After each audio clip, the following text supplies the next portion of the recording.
14। भीष्म आपके पास क्यों आया था? मैंने उसे बुलाया था, शांतनु सहज रूप में कह गए। और तब उनका ध्यान सत्यवती की ओर गया। उसकी वाणी में उसका विरोध बहुत मुखर होकर आया था। उसने जब भीष्म के चित्रांगद और विचित्र वीर के साथ मिलने पर आपत्ति की थी, शांतनु को तब भी पीड़ा हुई थी। बहुत प्रयत्न करने पर भी वे सत्यवती को समझा नहीं पाए थे कि भीष्म के प्रति इस प्रकार का द्वेष सत्यवती के लिए लाभदायक नहीं होगा। भीष्म का उससे क्या बिगड़ेगा? और तब से उन्होंने मान लिया था कि भीष्म उन्हीं का पुत्र है, सत्यवती का नहीं। और यदि वो सत्यवती का पुत्र नहीं है तो वो चित्रांगद और विचित्रवीर्य का भी भाई नहीं है। पर सत्यवती ये चाहती है कि वो उनका भी पुत्र न रहे। क्यों बुलाया था उसे? शांतनु की इच्छा हुई कि एक बार पूरी कठोरता से सत्यवती को डपट दे। वो राजा है, पिता है। उनकी इच्छा होगी तो वो जिसे चाहेंगे उसे बुलाएंगे, मिलेंगे। वो किस अधिकार से भीष्म को उनसे और उनको भीष्म से मिलने से रोकना चाहती है? पर दूसरे ही क्षण जैसे वो चेत गए। यहां वो न राजा है न पिता, यहां वे पति हैं। और पति पत्नी का संबंध अपने ही नियमों से परिचालित होता है। सत्यवती भीतर ही भीतर उफन रही है। यदि उन्होंने उसकी इच्छा के प्रतिकूल कुछ कह दिया और वो अपना संतुलन खो बैठी तो वो कोहराम मचा देगी। उसका पारिवारिक झगड़ा खुलकर सामने आ जाएगा। राजा और रानी का पारस्परिक विरोध, भीष्म के प्रति सत्यवती की दुर्भावना, सब कुछ प्रकाशित हो जाएगा। हस्तिनापुर के घर घर में चर्चा होगी और आसपास के अनेक विद्रोही जन प्रमुख इस गृह कलह का लाभ उठाने के विषय में सोचने लगेंगे। उनकी सीमा से लगे हुए राज्यों के क्षत्रिय राजा अपनी सेनाएं सजाने लगेंगे। पारिवारिक कलह राजनीतिक कलह का रूप धारण कर लेगी। वो सत्यवती से झूठ बोलकर उसे टाल भी सकते थे, किंतु सामान्यतः वो झूठ बोलते नहीं थे। और यदि सत्यवती को उनके अपने प्रासाद से ये सूचना मिल सकती है कि भीष्म उनसे मिलने आया था, तो ये सूचना भी मिल सकती है कि पिता पुत्र में क्या बातें हुई थी। बहुत संभव है कि सत्यवती का कोई गुप्तचर उनके निजी सेवकों में हो। ऐसे में उनका झूठ खुलते एक क्षण नहीं लगेगा। रोष में सत्यवती असंतुलित हो जाती है और असंतुलन किसी मर्यादा को नहीं मानता। ऐसी स्थिति में अपने दास दासियों के सामने जो कुछ शांतनु को सुनना पड़ेगा वो शोभनीय नहीं होगा। और यदि झूठ न भी खुला तो भी वे उसके खुलने के भय से सदा आतंकित रहेंगे। सत्यवती, शांतनु का स्वर नियंत्रित था। मेरा वार्धक्य अपनी शक्ति दिखा रहा है। मैं दिन प्रतिदिन अक्षम होता जा रहा हूं। मेरी मानसिक और शारीरिक शक्तियां क्षीण हो रही हैं। तो राजवैद्य को बुलाया होता। सत्यवती बोली। भीष्म क्या कर सकता है इसमें?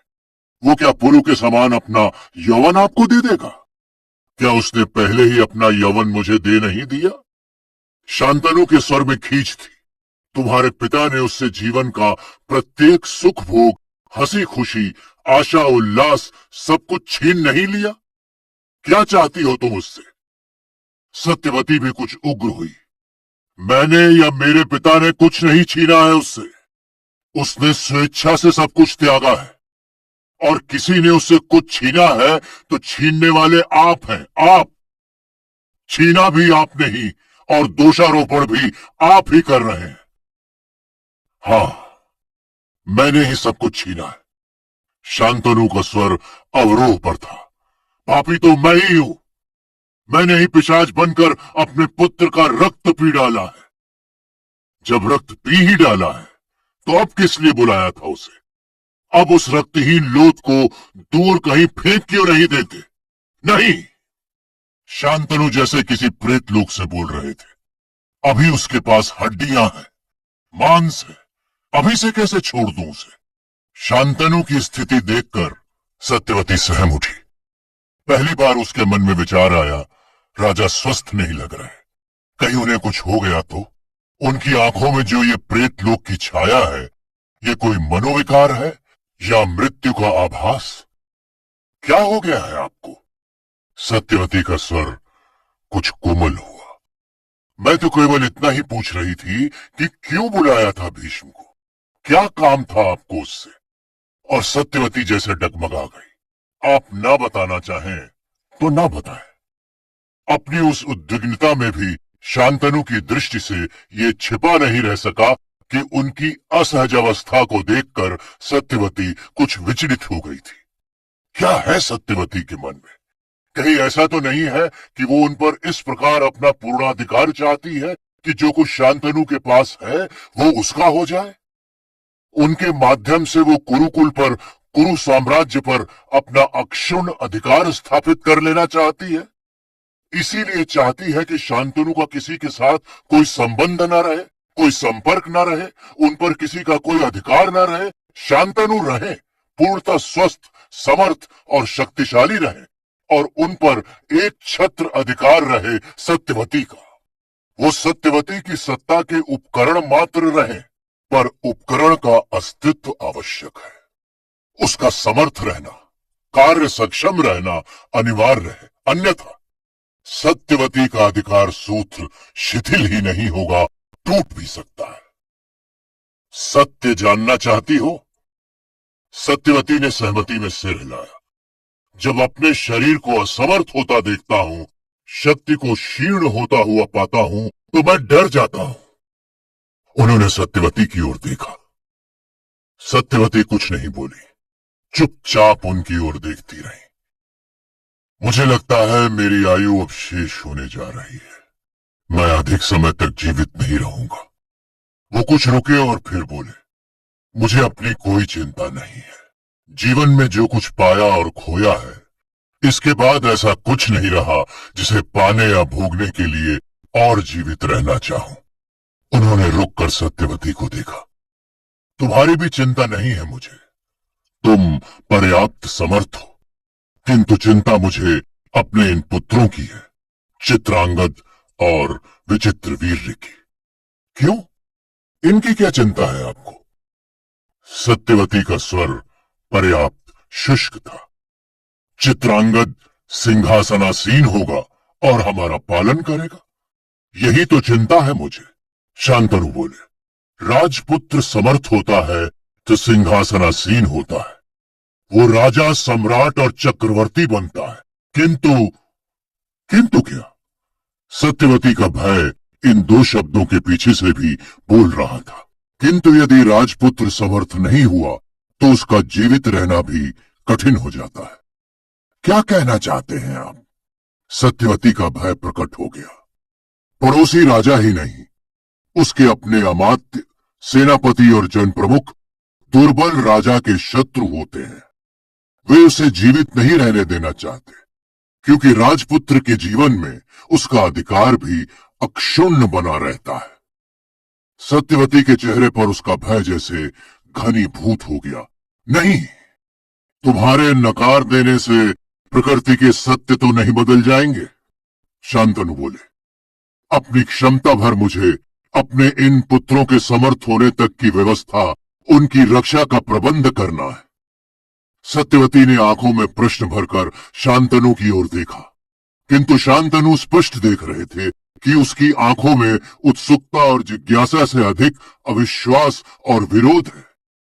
सत्यवती का यह विश्वास शांतनु को तोड़ देने के लिए पर्याप्त था।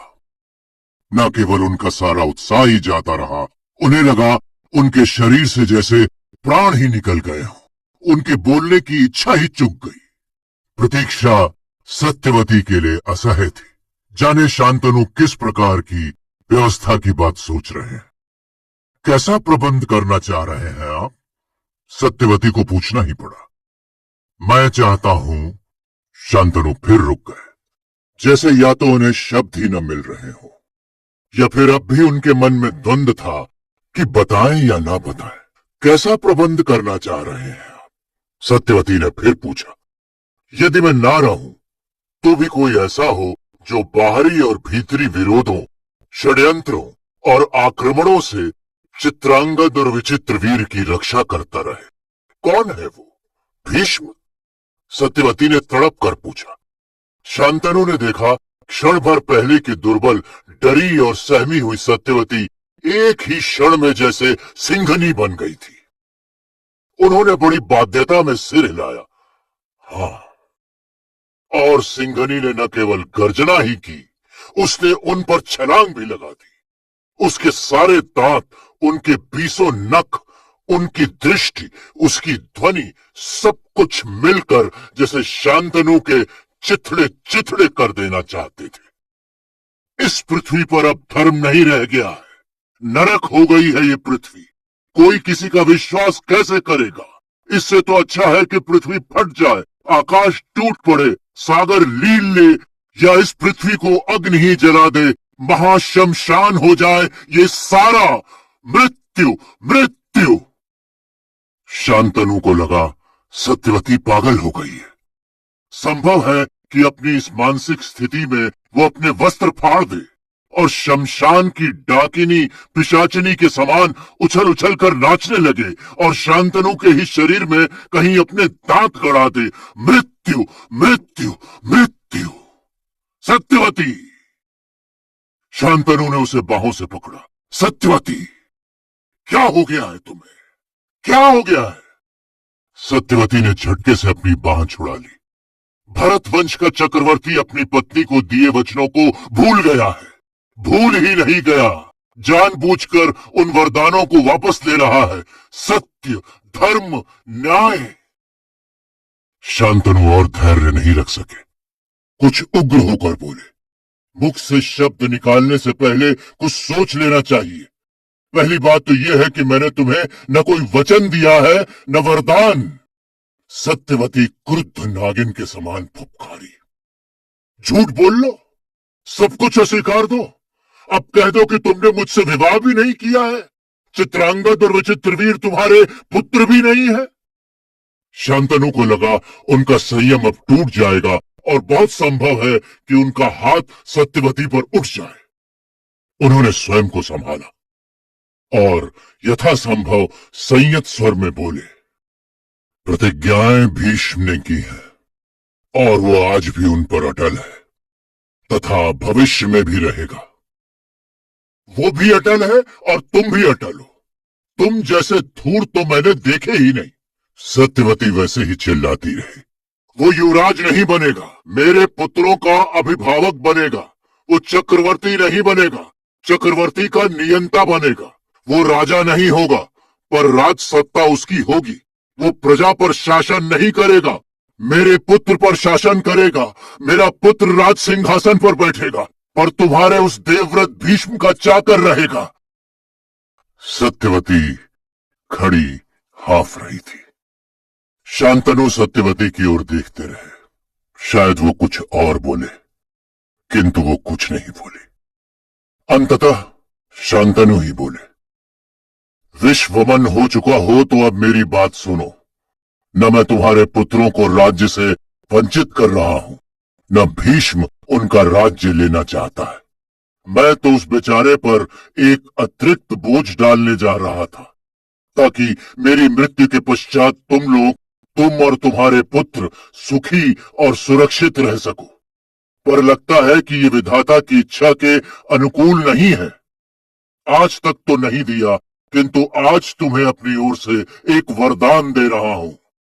तुम्हारे और तुम्हारे पुत्रों के विषय में मैं अपनी ओर से कोई निर्णय नहीं लूंगा, और चेतावनी के रूप में कह रहा हूं कि मेरी मृत्यु के पश्चात भी तुमने भीष्म से शत्रुता निभाई तो अपने पुत्रों और हस्तिनापुर के राज्य के नाश के लिए तुम उत्तरदायी होगी, केवल तुम। शांतनु को लगा उनका वक्ष जैसे खोखला हो गया है और वे हाफ रहे हैं। वे जाने के लिए उठ खड़े।